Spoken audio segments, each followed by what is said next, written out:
आणि 100% मी तुम्हाला एकच आव्हान करतो की उठ युवा, तू जागा हो. या महाराष्ट्राच्या स्वाभिमानासाठी तू हिंदू हृदय सम्राट शिवसेना प्रमुख बाळासाहेब ठाकरे यांच्या विचाराचा धागा हो. मराठी माणसाचा तू उभा कर लढा. आणि ह्या भारतीय जनता पार्टीने जे इतर पक्षातली लोक आणून भरून जो काय अन्याय अत्याचार केलाय, या सर्वांना तुम्ही एकदम खाली नेऊन गाडा. एवढंच मी आपल्याला सांगतो आणि जाहीर आपल्याला आवाहन करतो की हीच वेळ आहे. उठ मराठी माणसा, तू जागा हो. या महाराष्ट्राच्या स्वाभिमानाचा, त्याच्या अस्तित्वाचा तू धागा हो आणि दाखवून दे की होय, लोकशाही म्हणजे आम्ही.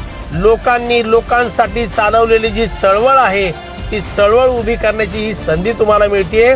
त्या संधीचा फायदा घ्या आणि सर्व ताकदीनिशी तुम्ही उभे राहा.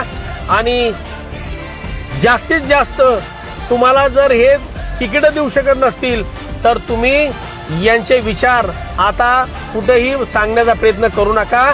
उलट हिंदू हृदय सम्राटांच्या विचाराचा खरा शिवसैनिक, खरा पाईक, खरा मतदार ह्या राजाने विचार करून आता उद्धव साहेबांच्या पाठीशी उभं राहणं ही काळाची गरज आहे.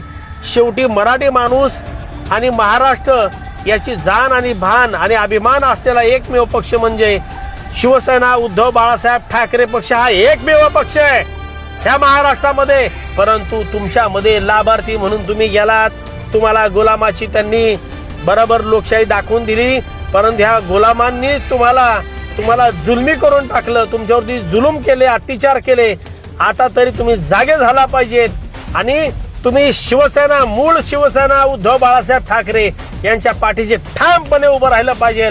महाराष्ट्राची एकजूट या दिल्लीश्वराला आपल्या पुढं झुकवायचं. उलट महाराष्ट्र कधीच ह्या दिल्लीश्वराच्या समोर झुकला नाही, हे सदैव शिवसेना उद्धव बाळासाहेब ठाकरे सांगत आलेले आहेत. आणि ही वेळ आहे एकजुटीची, एक आवाजाची, ह्या महाराष्ट्राला वाचवण्याची, मुंबईला वाचवण्याची. मतभेद बाजूला ठेवा, विचार बाजूला ठेवा. काही नेत्यांचं चुकलं असेल, कुणाचं काय झालं असेल, सगळे विषय बाजूला ठेवून एकच तत्व ठेवा की शिवरायांचा महाराष्ट्र आहे, हा भगवामय महाराष्ट्र आहे. इथल्या मराठी माणसाची अस्मिता आणि त्याचं अस्तित्व आता टिकवायचं आहे. यासाठी फक्त आम्हाला ठाकरे आणि ठाकरे कुटुंबाच्या पाठीशी उभं राहिलं पाहिजे.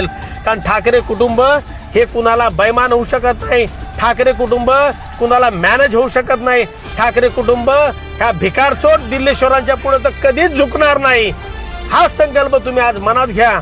सर्व तुमचे मान अपमान सगळ्या गोष्टी बाजूला ठेवून महाराष्ट्राच्या अस्मितेसाठी तुम्ही एकजुटीने, एक दिलाने, सर्व पक्षातल्या मी कार्यकर्त्यांना जाहीरपणे सांगतो, दुखवलेल्या तुम्ही जागे व्हा आणि ठाकरेंचे तुम्ही खऱ्या अर्थाने पाईक व्हा.